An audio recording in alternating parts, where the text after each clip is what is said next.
যাক, রাজুর লাইটটা সেট করতে পারলাম। ও, রাজুর বাবা লাইট কিনে এনেছে। আঙ্কেল, তুমি কি লাইট কিনে এনেছো? হ্যাঁ, তোমার বলে টাকা নেই? এই, তুই বেশি বেশি কথা বলবি না তো, পাকা ছেলে, যা এখান থেকে। ঠিক আছে আঙ্কেল।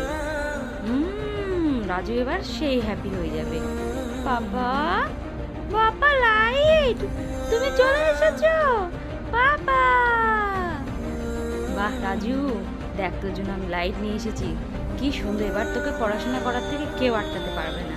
তুই এবার ভালো করে পড়াশোনা করবি লাইটের আলোতে, কেউ তোকে কথাই শোনাবে না, বলবে না যে তোর বাবা গরিব, তোর জন্য লাইটের ব্যবস্থা করতে পারেনি। ঠিক আছে? হ্যাঁ পাপ্পা, আমি জানি। আমার খুব মজা। এই যে রাজু, তোমার জন্য আমি নতুন জ্যাকেট এনেছি, তোমার আর ছেঁড়া জ্যাকেটটা পরে থাকতে হবে না। ও বাবা, তুমি আমায় এত ভালোবাসো। বন্ধুরা, কে কে তোমরা বাবাকে ভালোবাসো অবশ্যই সাবস্ক্রাইব করো। যদি বাবাকে ভালোবাসো তাহলে লাইক করো আর সাবস্ক্রাইব করো। ইয়ে, কি মজা, কি